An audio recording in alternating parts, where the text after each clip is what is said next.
Blog Talk Radio.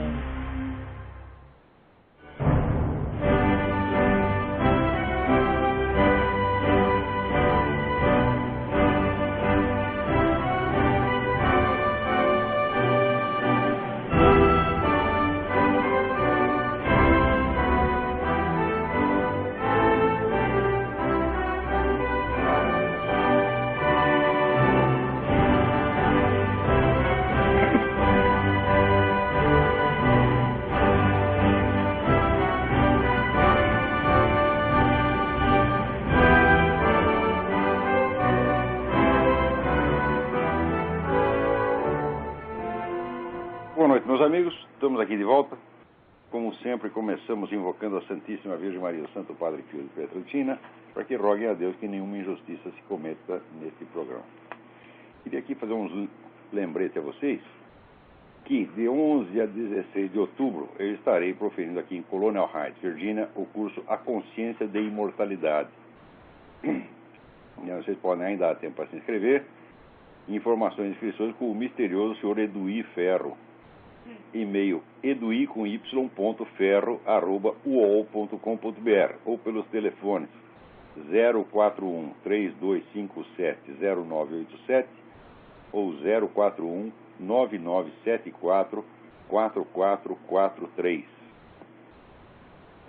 Eu já dei muitos cursos aqui, mas eu tenho certeza que este é o curso que eu mais vou gostar de dar aqui. Este assunto, esse tema, quando bem explicadinho, ele faz um bem danado às pessoas, né? Então não apenas aprende alguma coisa, mas elas mudam para melhor. Sai mais forte, mais confiante. Então, não é um curso de autoajuda, não, é um curso de filosofia mesmo, mas faz bem às pessoas. Também, outra coisa, está funcionando, está a pleno vapor aí, o Instituto Olavo de Carvalho, em Curitiba, fundado por essa criatura fabulosa que é a Luciana Amato. Então, um rapaz chamado Fernando de Moraes, não é aquele Fernando de Moraes que puxa o saco do Fidel Castro, é outro, um homônimo. Como dizia minha filha Gugi quando era pequena, um homônimo. E fez uma nota sobre o Instituto, a nota está lá no meu site, www.oladodecarvalho.org. Mas o site do próprio Instituto já está funcionando, embora alguns links ainda não estejam abertos. O site já está lá, www.institutoolavodecarvalho.com. Do mesmo modo, um grupo de alunos meus do Rio de Janeiro está montando uma organização similar, que já está funcionando, promove vários cursos. Eu não sei se tem um site ainda, então se tem, por favor, me avise. Mas em breve terá, né? Também noticio aqui, com grande alegria, o lançamento do livro do poeta Silvério Duque, A Pele de Esaú, pela editora Via Literarum, de Salvador. Eu não sei quando foi, já está na praça, né? O lançamento já foi. Está circulando já o livro A Pele de Esaú, do Silvério Duque. O Silvério Duque é um sujeito de um talento poético extraordinário, e que tem, né, se esforçado muito, tem melhorado a cada dia. Se ele continuar assim, ele vai ser o Bruno Tolentino da geração dele. Aguardem e verão. Falar em Bruno Tolentino, a editora Record também relançou o livro do Bruno Tolentino, As Horas de Catarina. Desta vez, acompanhado da peça inédita, A Andorinha ou A Cilada de Deus, que o Bruno deixou pronto um pouco antes da sua morte, em junho de 2007. Então, As Horas de Catarina é um livro impressionante. Foi o livro que tornou o Bruno conhecido no Brasil, logo quando ele voltou, porque ele tinha na juventude, acho que com 19 anos, tinha lançado A Anulação e Outros Reparos, né, que era um livro assim, onde você via o talento, mas ainda não era o Bruno Tolentino, né? Ainda ele não tinha, como diz, encontrado o tom certo que viria a ser o dele. Você já via a força do poeta, como você vê no Silvério Duque. Mas olha, um poeta leva décadas para fazer. O poeta fica bom com 50, 60 anos. Então não pode ter muita pressa, não. As últimas coisas que o Bruno escreveu eram muito impressionantes, né?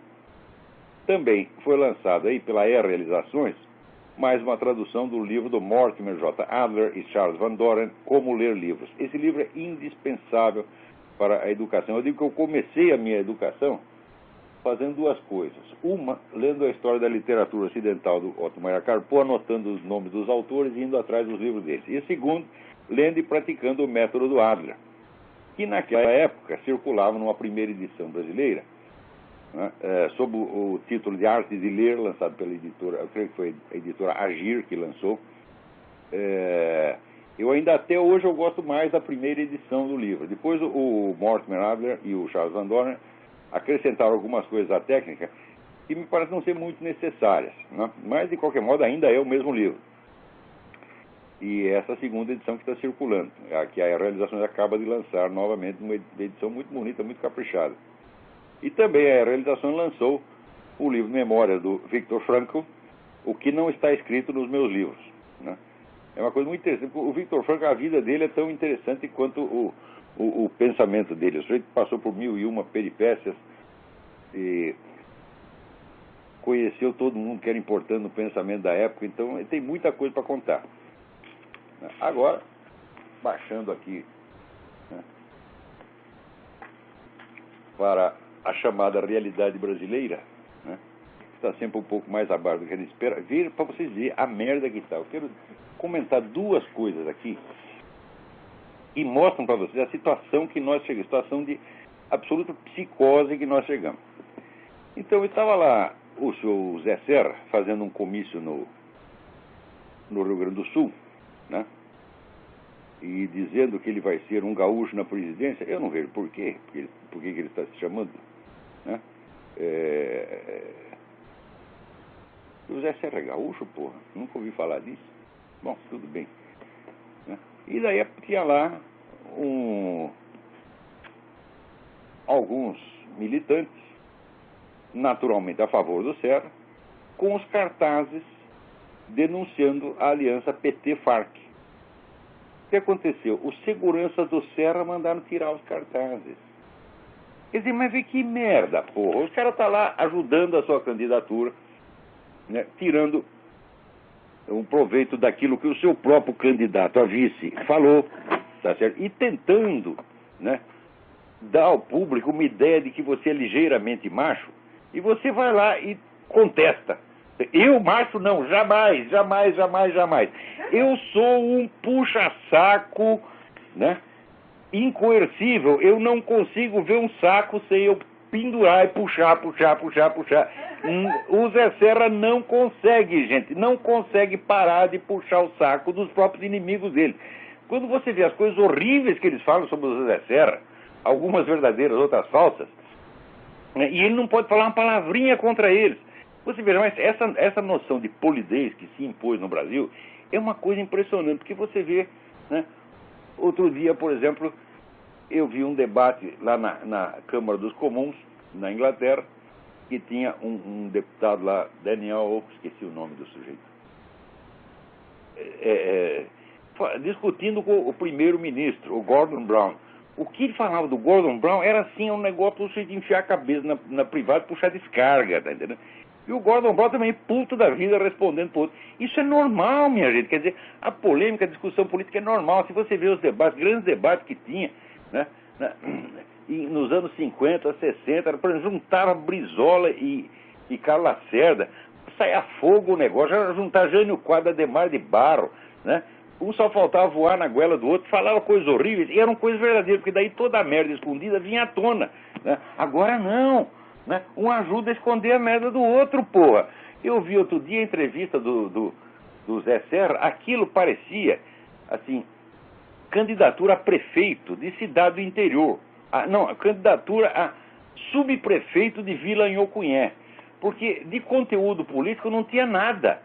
Era só aqueles probleminhas burocráticos administrativos tão pequenininhos, né? O senhor vai aumentar o pedágio, o senhor vai diminuir o pedágio, né? Como é que vai ser a concessão das estradas? É coisa assim de interesse de 3 ou 4 grupinhos, só besteirinha, né? Política mesmo não se discute. A revolução latino-americana que está aí em curso não se discute. A matança anual de 50 mil brasileiros não se discute. Nada de sério, nada de verdadeiro, só picuinha. O Zé Serra, evidentemente, estava sentindo muito à vontade, porque é disso que ele gosta, né? A mensagem dele para vocês, Olha aqui, eu não sou um político, eu sou só um gerente de supermercado, tá entendendo? E vou fazer tudo direitinho, né? Vou grudar os precinhos direitinho, vou consertar os carrinhos para você levar as latas, né? É isso, né? Quer dizer, é uma coisa aviltante. Agora, quando chega lá os moleques querendo ajudar o Zé Serra, porra, né?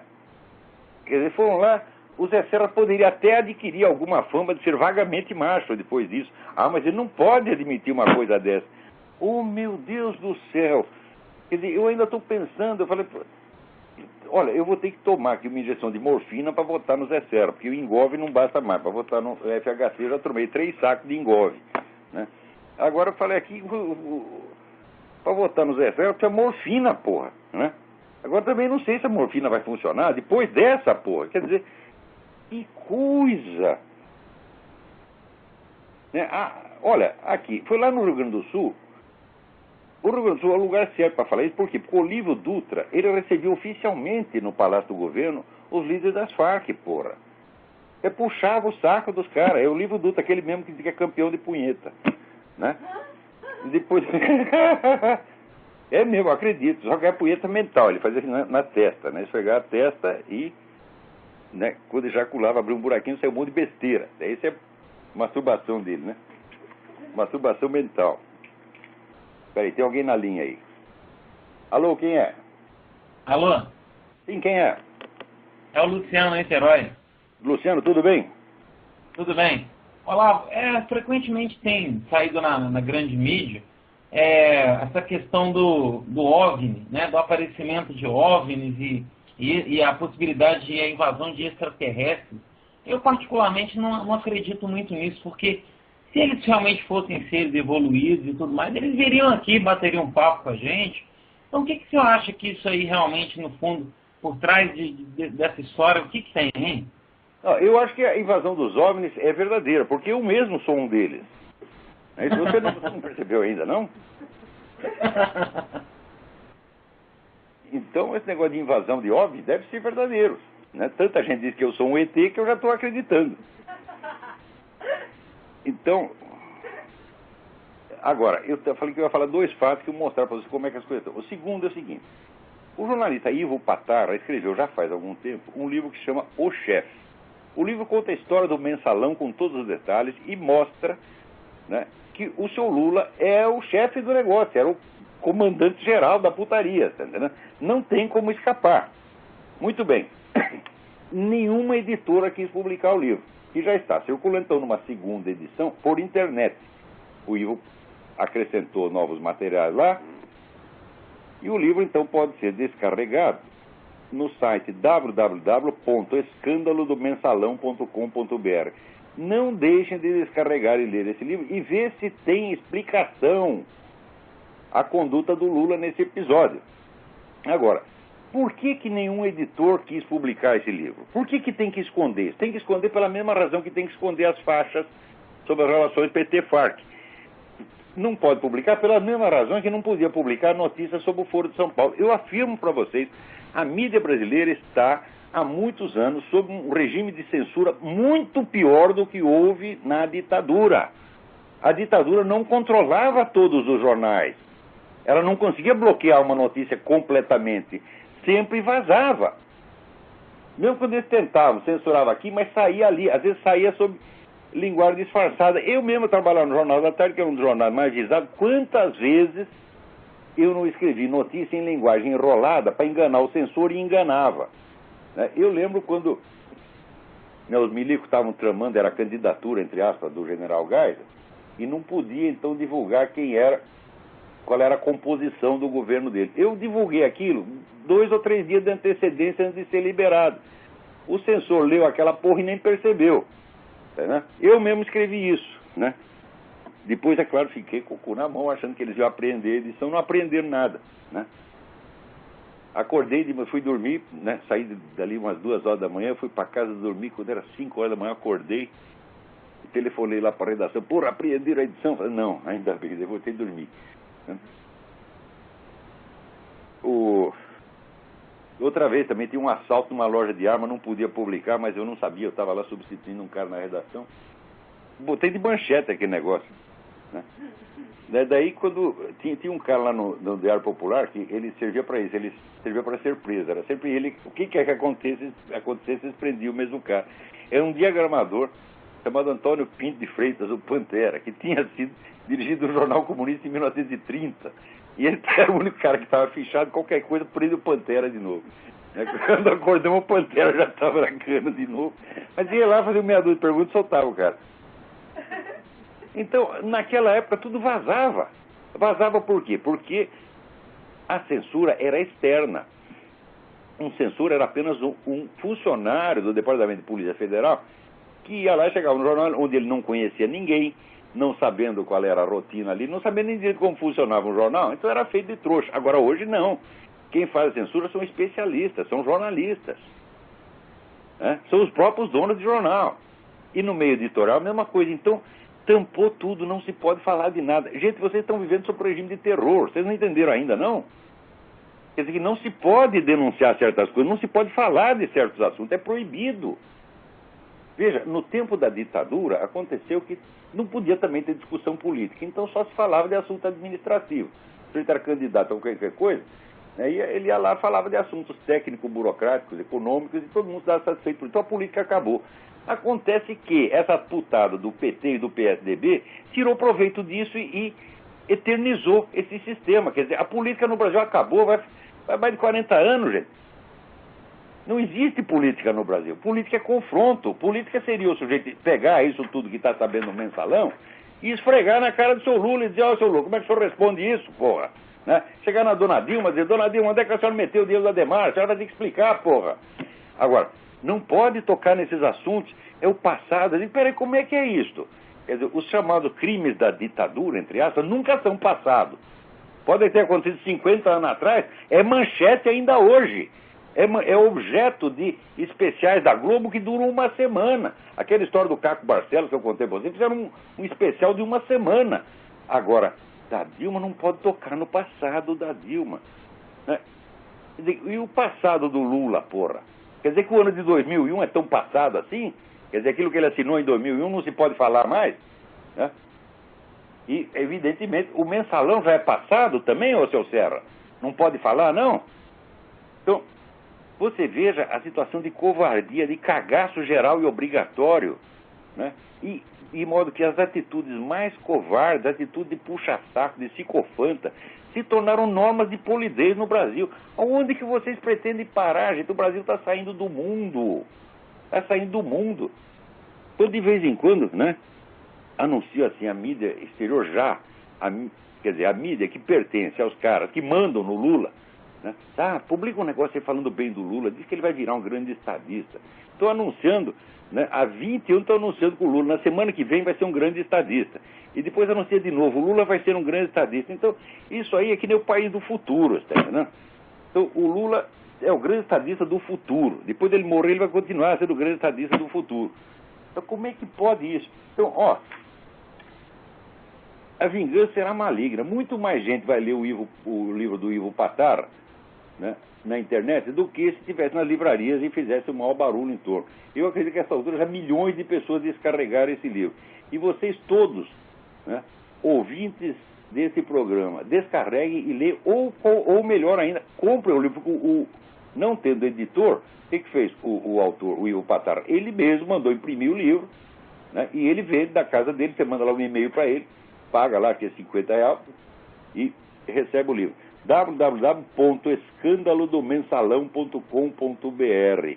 E também no Mídia Sem Máscara tem lá uma entrevista com o Ivo Patar, onde o Ivo afirma claramente a respeito do mensalão: o Lula é o chefe, a rede de esquemas é enorme, complexa, e se houver inteligência, Lula não deve saber dos detalhes até para não ser envolvido. Mas é claro, escuta, mas nem Al Capone sabia todos os detalhes da máfia, porra, né? Então, divulguem isso também. Vamos fazer um barulho, fazer o país inteiro tem que ler esse livro para saber quem é esse filho da puta que nos governa. Filho da puta, mentiroso, canalha, tá certo? Puxa saco de terrorista, puxa saco de narcotraficante, né? Quer dizer, é uma vergonha. Esse homem merece um desprezo ilimitado, tá entendendo? Essa semana saiu uma notícia que houve um encontro entre dois presidentes, o encontro do grupo gay e jovem e o presidente de um negócio que se chama República. Então aparecia lá os dois abraçadinhos, né? Agora, o nome do presidente do E-Jovem vinha em primeiro lugar, né? O presidente do E-Jovem se encontrou com o presidente da República, né? Porque o Lula é puxa-saco de gay, tá certo? Tá lá ele financiando essa escola lá para os meninos, né, aprender a ser gay já desde pequenininho, né? A próxima etapa, evidentemente, será explicar a eles que eles não devem praticar isso só entre eles, mas também com os seus professores, né? Isso aqui já estão ensinando, né?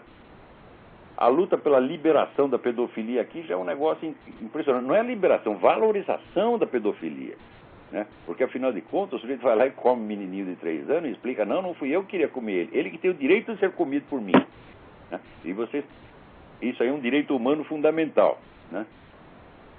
Olha, eu também acho que o direito de ser enrabado, todos nós o temos exercido, todos nós brasileiros o temos exercido há muito tempo, tá certo?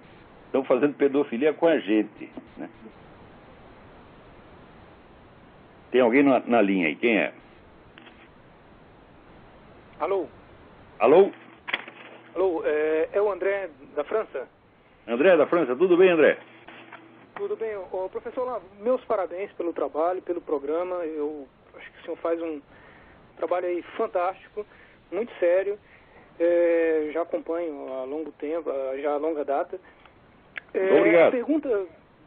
A pergunta é com relação à questão aí dos 3 poderes mundiais, né, que o senhor já citou isso várias vezes, e que, bom, a gente que está em busca aí da verdade, às vezes vemos algumas coisas, atitudes, né, de alguns governos, e sempre perguntando, poxa, tem alguma coisa estranha, né, tem algo por trás, mas chegar a essa conclusão é algo muito difícil. Eu acho que o senhor sintetizou muito bem, né, essa coisa dos 3 poderes, porque realmente as peças se encaixam perfeitamente, né?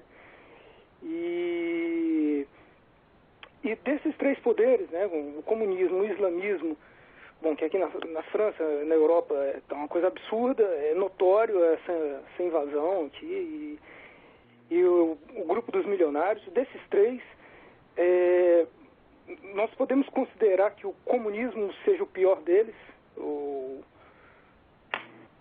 Olha, na verdade eu não sei julgar. Evidentemente, em termos de violência, nada se compara com o comunismo, nem mesmo o nazismo chegou a cometer crimes naquela proporção. Você vê, as vítimas do nazismo são 20 milhões, agora as do comunismo são mais de 100. Quer dizer, a conta pelo livro do comunismo é uma conta, como se diz, conservadora, né, no sentido que a palavra tem em medicina, quer dizer, você diagnostica por baixo, né? Mas os outros também, é difícil você julgar isso aí, porque existe o problema da cumplicidade. Por exemplo, agora saiu o livro do Chuck Morse, né, mostrando a cumplicidade entre esses radicais islâmicos e o nazismo durante a guerra. Livro muito bem. Chuck Morse é um radialista daqui de Chicago, acabou de publicar um livro muito importante sobre isso. Então é difícil você saber quem é pior, porque às vezes você fala os crimes do comunismo, e, bom, mas essa turma toda, Rockefeller, essa turma do Wall Street, não ajudaram pra caramba o regime soviético? Não existiria economia soviética sem essa gente. Então é difícil você saber a autoria do crime, tá? Porque são tantas mãos. Certo. Agora, do outro lado, foi bom, a sua pergunta é muito oportuna, porque é o seguinte, deixando de lado um pouco comentar as coisas da semana, vamos voltar um pouco atrás. Você vê, depois da década de 90, surgiu um novo tipo de defensores da democracia. São os caras que querem espalhar a democracia pelo mundo, quer dizer, democracia e economia de livre mercado, e acham que isso é a fórmula infalível para tudo. Então eles querem espalhar isso para o mundo. Mas, para poder espalhar, é preciso reduzir esses elementos de democracia a um esquema formal que se adapte às mais variadas, que se adapte uniformemente às mais variadas circunstâncias culturais. Então, não pode passar valores culturais, não pode passar valores religiosos, tem que passar somente o esquema formal. Democracia parlamentar e economia de mercado. Então, o que é necessário fazer para isso? É necessário neutralizar os valores culturais que possam, evidentemente, obstaculizar o processo. Então inventaram um treco chamado multiculturalismo, que é para dissolver todas as fronteiras culturais e étnicas e misturar tudo, né? Bom, acontece o seguinte, esses caras são tão espertos, eles são tão maravilhosos, né, que eles só adotaram isso nos países deles mesmos. Então eles fazem multiculturalismo nos seus países, não no país vizinho, né? Então, resultado, as fronteiras nacionais só são dissolvidas no Ocidente. Vê se alguém dissolve fronteiras étnicas na China ou no mundo islâmico ou até mesmo na Rússia. Não dissolve coisíssima nenhuma. Então, nessas circunstâncias, esses gênios da nova ordem mundial, o que eles estão fazendo é o seguinte: eles estão destruindo apenas os seus próprios países e fomentando o avanço do comunismo e do radicalismo islâmico. Esses estão levando toda a vantagem. A longo prazo, eu acho, o globalismo ocidental vai ser neutralizado, porque ele está se liquidando a si mesmo, né? Ele implanta esse multiculturalismo, onde as minorias mais barulhentas acabam prevalecendo sobre a maioria nacional. Aqui nos Estados Unidos, você vê agora esse negócio dessa mesquita, aí, quer dizer, que é um assinte, né? Querem botar lá uma mesquita e o presidente da República vai lá e apoia o negócio, embora 90% do país seja contra. Então a opinião da maioria não interessa mais, interessa somente a minoria barulhenta apoiada pelos grandes grupos. Tá certo? Então, desculpa, só terminar a explicação para você ver onde é que isso vai dar. Então acontece que nessa circunstância, quem leva vantagem? Leva vantagem o grupo étnico que tenha mais firme identidade e que seja mais apegado à sua identidade, como são os muçulmanos. Você dissolve todas as identidades menos uma. Essa aí saiu ganhando. Então eu acho que a longo prazo o problema vai ser uma disputa entre o movimento comunista e o mundo islâmico. A nova ordem mundial terá acabado, tá certo? E entre os dois, o mais forte é o Islã, a longo prazo. No contexto cultural, né? No contexto... O Islã progride, assim, de uma maneira amebiana, você está entendendo? Ele vai pegando pessoa por pessoa, sem fazer muita propaganda, sem fazer muito barulho, e a partir da hora que o sujeito entra no Islã, ele corta os contatos com os infiéis. Ele não fala mais, ele não tem mais convivência. A pessoa socialmente desaparece e passa a integrar o grupo islâmico. E assim o negócio vai crescendo invisivelmente numa velocidade assombrosa. Então, isso mais aqui na Europa é o esquema islâmico, evidentemente. Aqui na Europa está uma coisa assim, está caminhando a passos largos, né? É impressionante, é absurdo. Eu lembro de um programa, já há alguns meses que eu vi um programa aqui na França, e tinha um deputado suíço. O tema era exatamente sobre aprovar ou não, eu esqueci o nome daquela torre, né, islâmica, que eles têm a mesquita, mas tem aquela torre que eles fazem, o cara faz o chamado para a prece. Isso. E eles estão querendo já fazer isso aqui na França. Aliás, já tem em alguns lugares, por acaso, né? Me parece... Não tem. Mas eles estão querendo... dia você vai ter o muezinho lá do alto da Torre Eiffel, chamando os caras. É impressionante. E aí, esse mesmo deputado, ele comentou, porque no mesmo período, eles estavam querendo aprovar a lei na Itália para tirar os crucifixos, né? E ele falou assim: puta que pariu, não é possível, é o fim da nossa civilização, né? Vocês querem tirar os crucifixos e quer levantar a torre, né? E construir mais mesquita. Esse pessoal da nova ordem mundial, eles só estão destruindo o Ocidente mesmo. No Oriente eles não tocam, no mundo islâmico eles não tocam, no mundo comunista eles também não tocam. Aliás, até ajudam. Você vê, agora a China, essa semana se noticiou. A China, que era a terceira economia do mundo, passou na frente do Japão e é a segunda agora. E os americanos botando dinheiro lá. Né? Então eles estão ajudando. Né? Aqui, por exemplo, os muçulmanos têm todas as vantagens. Você não pode fazer uma pregação. Tem universidades, cidades inteiras, você não pode fazer a pregação cristã que você vai preso. Agora, a pregação islâmica pode. Na Inglaterra a mesma coisa. Quer dizer, são leis que protegem. Né? Veja, eles dizem que eles querem dissolver as identidades culturais. Não, eles só querem dissolver a nossa. Contra a identidade muçulmana. A identidade muçulmana, ao contrário, eles reforçam. Isso tudo, eu creio que é premeditado. na Porque cabeça se de um você vê a ação muçulmano, das taricas são organizações esotéricas islâmicas, que se expandem formidavelmente entre as elites. Pega altos intelectuais, governantes, os homens mais ricos do mundo, vão pegando as coisas discretamente com 50, 60 anos de antecedência, como fizeram com o príncipe Charles. O príncipe Charles é um obediente discípulo de um sheik islâmico. Tá certo? Então, mas eles começaram com isso 50 anos atrás. Quando o pessoal vê o efeito externo, não sabe de onde aquilo apareceu. Inclusive essa coisa toda de nova ordem mundial, o pessoal pensa que é uma coisa que está acontecendo espontaneamente, graças à expansão dos mercados. Eu digo, não. Você procurar livros publicados 50, 60, 70 anos atrás, você vê que é um plano, é uma ideologia. Eles conceberam, discutiram isso profundamente. São centenas de autores importantíssimos, entre os quais Arnold Toynbee, né, discutiram isso durante 50, 60 anos antes de colocar em prática. E quando coloca esse discurso ideológico, né, por exemplo, a dissolução da família, isso é uma coisa que foi discutida 60, 80 anos atrás. Temos que lançar uma civilização planetária onde todas as identidades étnicas se misturem e desapareçam as várias formas de família, criando, vamos dizer, um pluralismo familiar, novas modalidades de família. Tem aqui uma família constituída, né, de 4 cônjuges masculinos, né, mais uns, pega lá os moleques na rua que os caras vão comer nas horas vagas e isso passa a ser uma família, porra. Quer dizer, a aceitação da pedofilia como família é uma coisa que você pode contar. Isso aí vai ser logo, em 5 ou 6 anos, isso vai estar implantado. O sujeito casa lá com uma menininha de 5 anos. E casamento entre espécies? A hora que for dissolvida a noção de casamento, que a noção de casamento gay, como eu já demonstrei num artigo que eu publiquei outro dia, o casamento gay não é feito para favorecer gay, é feito para dissolver o direito de família. Porque todo o direito de família universal, ele é baseado num negócio que é a diferença de papéis sexuais definidos. Entre 2 homens, pergunto eu, vai na hora de casar, pergunta, quem come quem?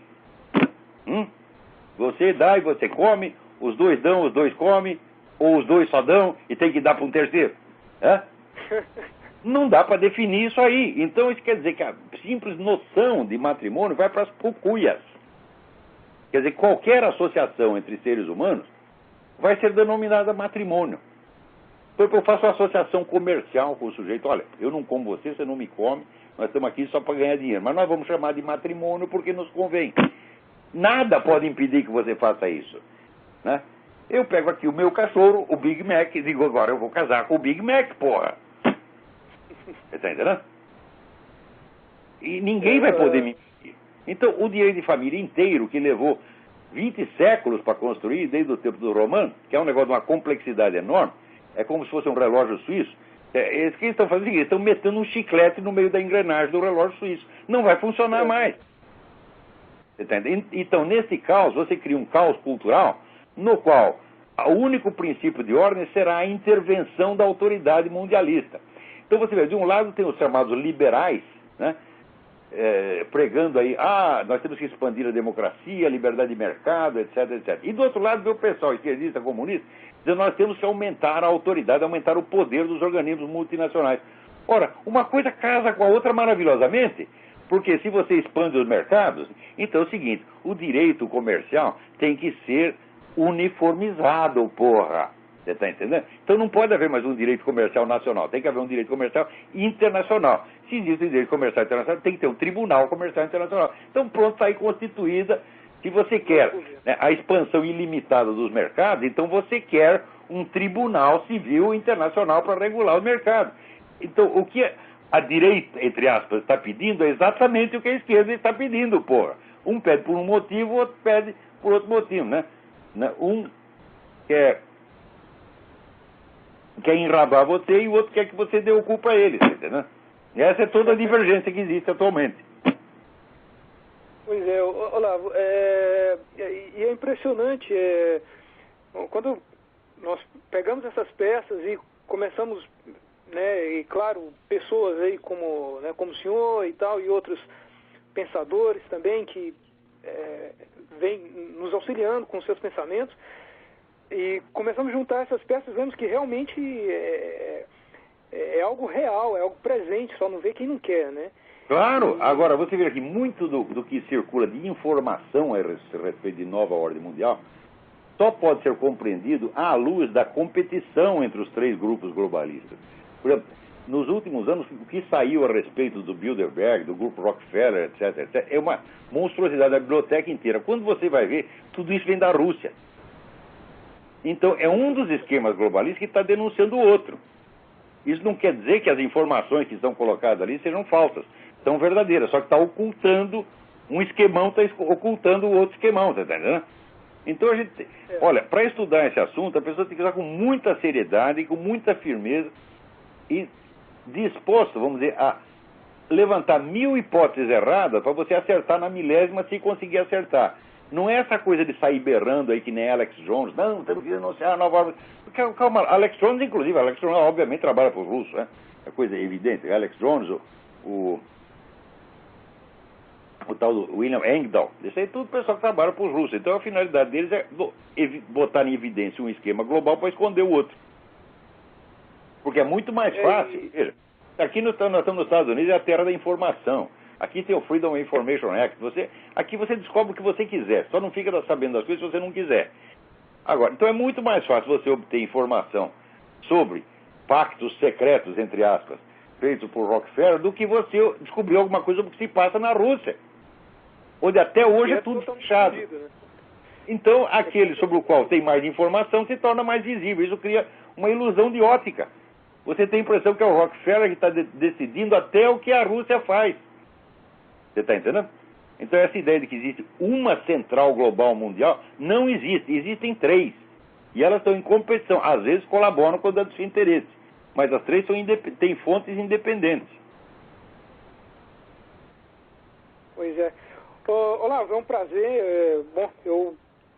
Obrigado aí pelos esclarecimentos. Vou acompanhar aqui, vou desligar e vou acompanhar, continuar acompanhando. Obrigadão. Obrigado. Por essa semana aqui eu recebi uma notícia de que o blog do Júlio Severo está bloqueado em certos lugares, não conseguem acesso, né? E parece que alguém lá andou classificando o blog do Júlio Severo como blog de ódio, né? E então, olha, de fato, hoje em dia a coisa mais fácil é você tapar a boca do seu inimigo. Você diz que ele está fazendo discurso de ódio e pronto, vem a ONU, vem até a Organização Mundial da Saúde fala que você é insalubre e cala a sua boca.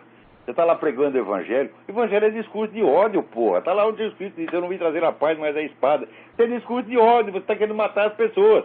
Tá certo? Então até o evangelho virou discurso de ódio. Então, qual é a surpresa? Né?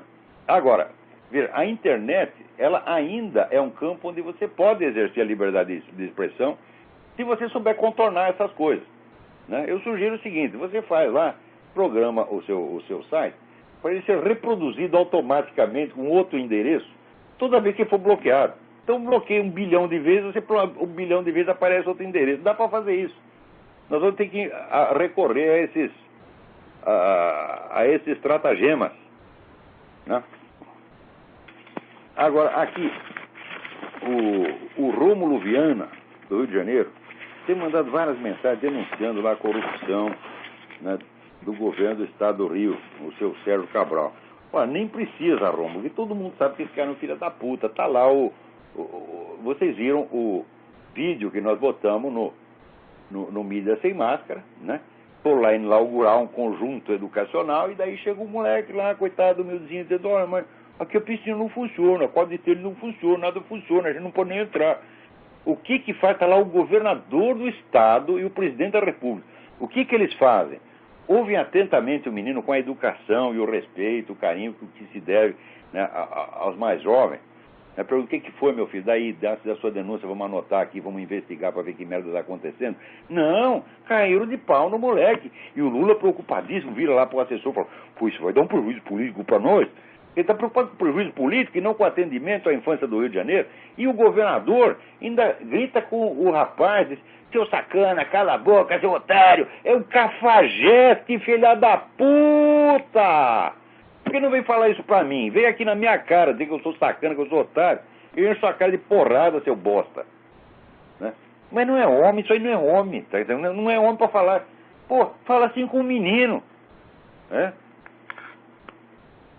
Se chegasse lá um negão de 2 metros, eles iam responder assim, não. Ah, mas é um neguinho pequenininho, então vamos cair de pau nele, porra.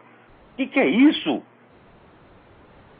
Olha, o que eu acho, às vezes fico meditando essas coisas, e vendo, esse pessoal tem mentalidade sociopática, eles não têm os sentimentos normais. Por exemplo, o sentimento, vamos dizer, de proteção ao mais jovem, que é uma coisa natural no ser humano, que todo homem adulto tinha que ter, eles não têm. Chega lá um menino falando isso, eles se sentem ameaçados, como se fosse, né, o Mike Tyson que está lá, porra. Você está entendendo? Se sentem acuados, então se defende que nem, sabe, um porco-espinho acuado. Né? Parece que assim, um urso atacando o porco-espinho começa a soltar espinho, porra. Esses sentimentos assim não são normais. Por exemplo, eu não estou brincando, minha gente. Quando eu falo sociopatia, é uma coisa, vamos dizer, é um quadro perfeitamente descrito, tá certo? Milhares de livros. E o quadro é exatamente o que a gente vê quando olha um Sérgio Cabral, quando olha um Lula, fala, são sociopatas, são pessoas que não têm sentimentos morais normais. São sentimentos perversos. E como pode votar nesta gente? Eu não votaria no Sérgio Cabral para presidente de um clube de futebol. Não digo para um presidente de um clube de futebol. Tipo um clube de futebol de botão. Eu não votaria, porra. Agora, votam nesses caras por quê? Sabe, eu vou dizer por que votam.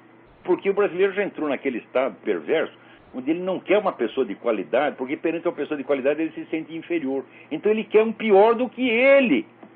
Por isso dá um alívio para ele, porra. Então estão pervertendo o povo a esse ponto.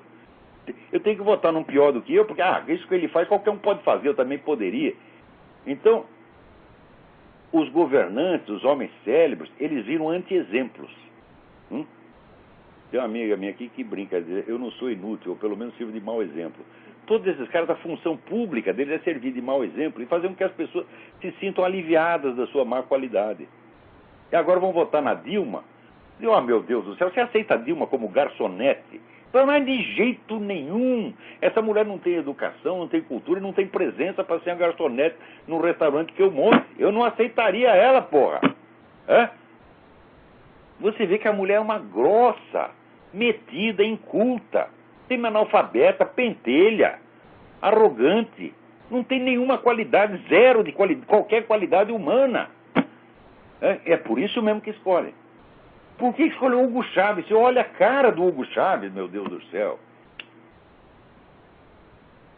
Olha, alguma mulher normal pode se sentir atraída pelo Hugo Chávez? Não. Então as mulheres olham e falam, não, eu vou votar no Hugo Chávez porque ele é feioso. E eu vendo ele, eu me sinto aliviada de ter o marido que eu tenho. Você tá entendendo? Então, eu pensei, se eu fosse casado com o Hugo Chávez, seria muito pior. Então eu vou votar no Hugo Chávez, porque daí a gente se sente melhor. É assim que está o negócio. Agora, quando aparece um cara que tem, né? Você vê aqui, aqui tinha, por exemplo, tinha 2 possíveis candidatos pretos. De um lado tinha o Sr. Obama, do outro lado tinha o Alan Keyes. O Alan Keyes é um homem de uma cultura extraordinária, um homem que nunca roubou um palito de fósforo, fala bem, se explica bem, sabe o que está falando, é um homem de respeito. E tem o outro, que é o seguinte, você não sabe nada, não tem um documento do filho da puta. Toda a vida dele é tudo mentira.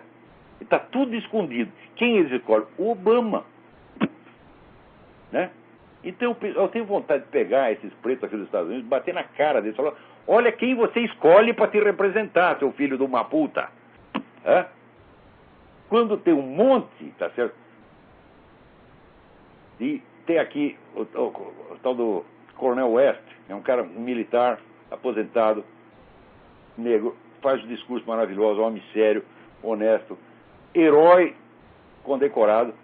Não, Cornel West não serve, tem que ser o Obama. Por quê? Porque o Obama nós não sabemos quem é. Ora, porra, vocês não têm vergonha na cara?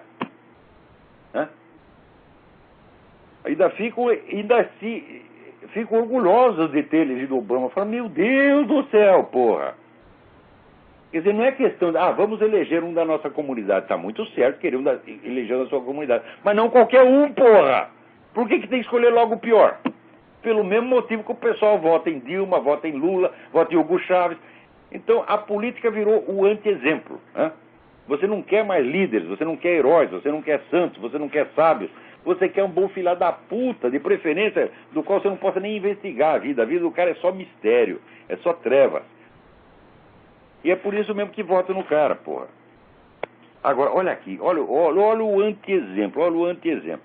O senhor Juan Manuel Santos se elegeu dizendo que não, agora é ser alinhadura, nós não vamos mais tolerar esse negócio de Farc, etc, etc. Primeiro ato dele na presidência, dizer que não vão mais verificar se existe a presença das Farc e do ELN na Venezuela. O que é isso, porra?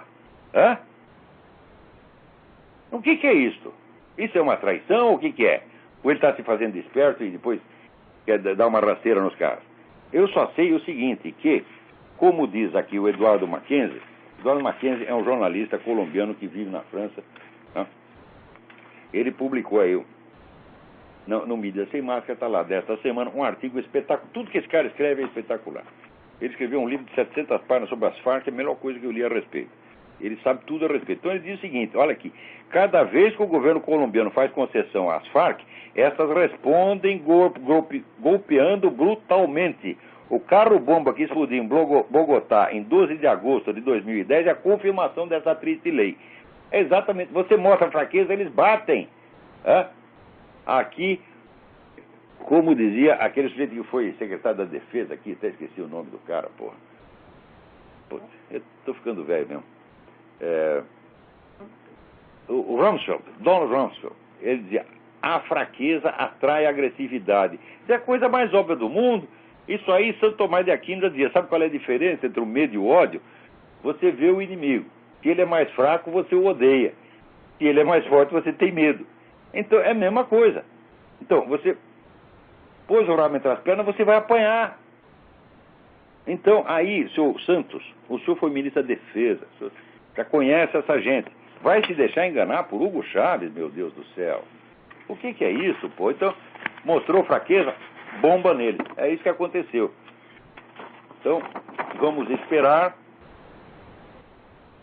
Aqui foi lá Lula, todo mundo lá fazer pressão em cima do Juan Manuel Santos. Ele bobeou, pronto, levou bomba.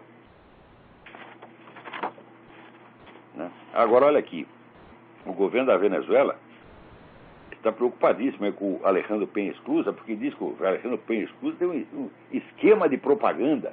Esquema de propaganda é o seguinte, é o sócio dele na ONU América. Ué, mas você prende o meu sócio, porra, o que eu vou fazer? Eu vou divulgar aquilo, né? Não é lógico o que tem que fazer?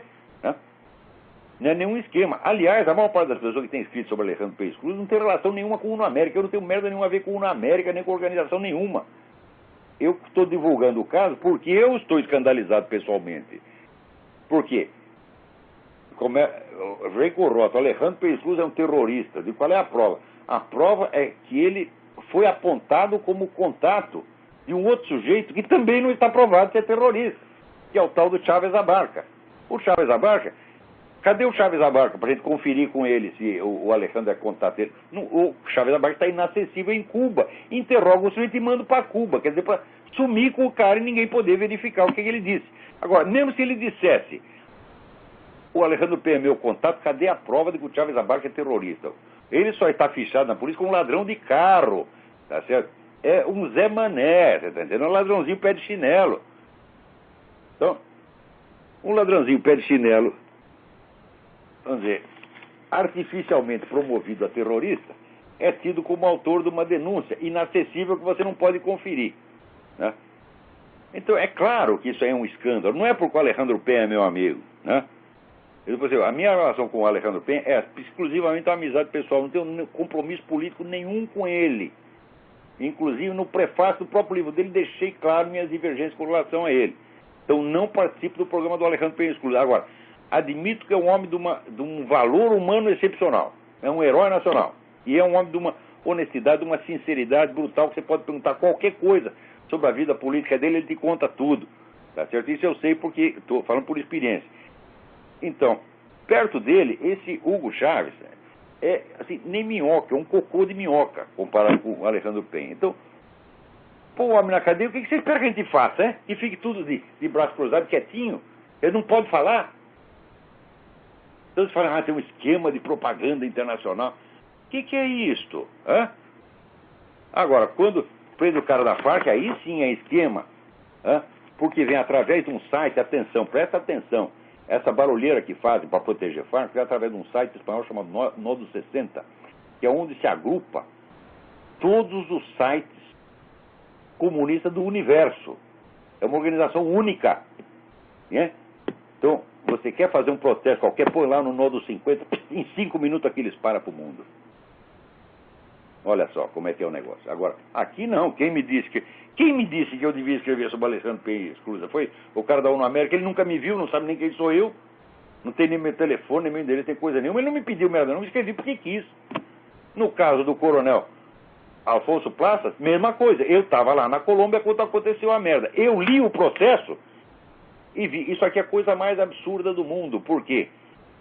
O que os caras fazem? Eles escondem 11 cadáveres e acusam o coronel de ter desaparecido com os cadáveres.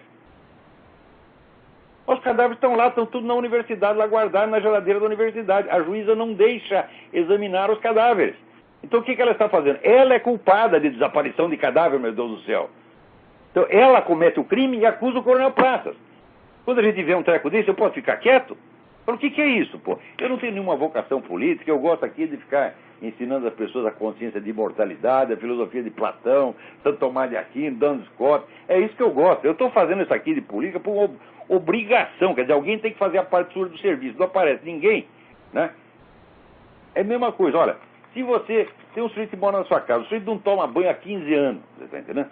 E ninguém dá banho no filho da puta, um dia você diz, porra, vou eu dar banho no desgraçado, pô, vou cato ele aqui pela goela e jogo ele na banheira. Então é o que eu estou fazendo aqui, muito a contragosto, né?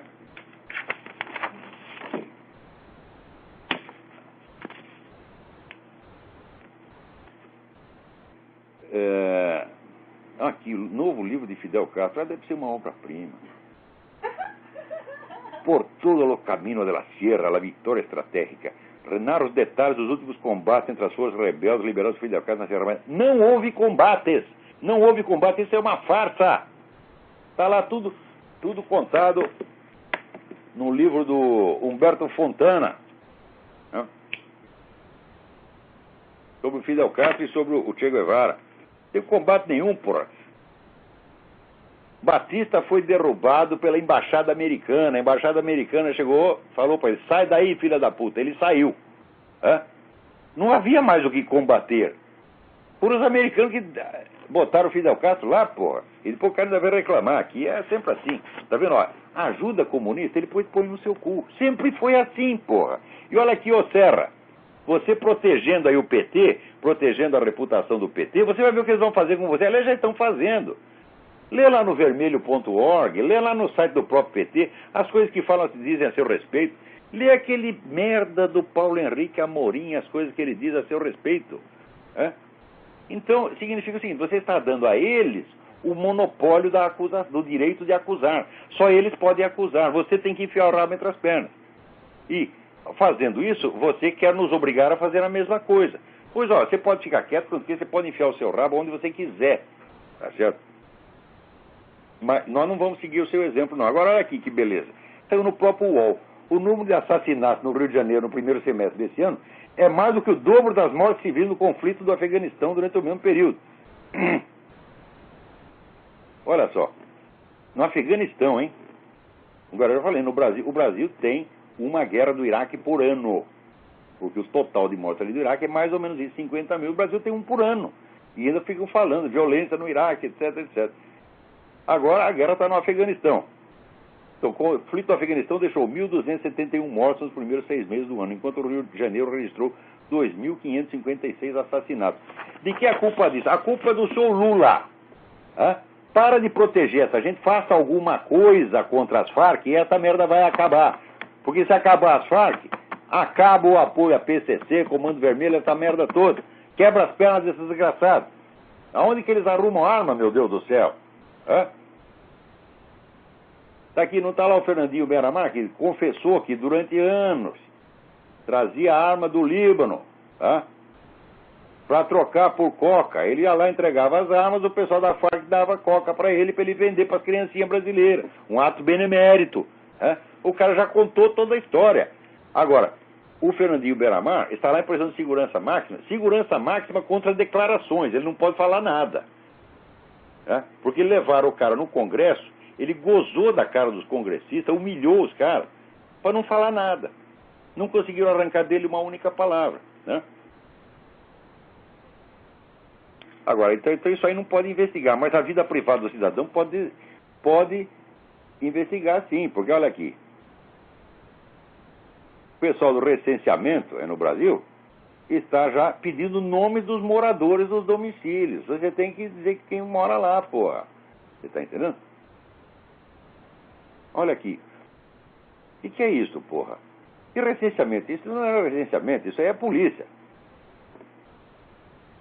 Existe um grande risco real de vazamento de informação, mas o vazamento é automático, meu Deus do céu. Isso é que nem o projeto Sivan, né? Bota lá os radares na Amazônia, essa coisa toda. Veja você, e passa a informação direto para a USP. Ora, a USP é a central da subversão latino-americana. Passar para a USP, meu filho, é passar para o Foro de São Paulo. E passar para o Foro de São Paulo é passar para as Farc. Então está lá o exército brasileiro super equipado, com radares, etc, para trabalhar para as Farc. E os caras consentem nisso. E ainda ficam contentes que quem ganhou o projeto foi a firma americana da qual eles apostavam e não a francesa, que era apoiada pelos comunistas. Falaram, olha, tem duas firmas, as duas propondo fazer o mesmo serviço para os comunistas. Né? E vocês topam isso. Né? Agora aqui, ó, morreu aqui mais uma meia-irmã do Obama que ninguém sabia que existia. Olha aqui, mas nem a família do cara pode ser conhecida. Porra, pois ele não tinha uma tia que estava morando aqui ilegalmente e que de repente apareceu, né? Então não se sabe nada da origem do cara, da família dele, não se pode saber. Né? Agora, para não dizer que é só na política que está na merda, aqui, fizemos lá né,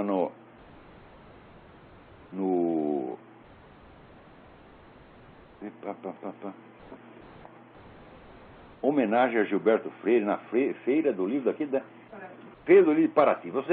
Olha, homenagem a Gilberto Freire, se eu fosse, tive muita amizade com o filho do Gilberto Freire, né? Já morreu, infelizmente, mas se eu fosse membro da família do Gilberto Freire, eu proibia qualquer homenagem ao meu ancestral, porque homenagem é que nem aqueles que fizeram na USP. Reúne um bando de filha da puta invejoso, tá certo? E põe tudo para falar mal do velho. Isso é homenagem. Então agora chega lá esse merda do FHC, né? Dizer que o Gilberto Freire é racista. Eu digo, então o conceito de racismo mudou.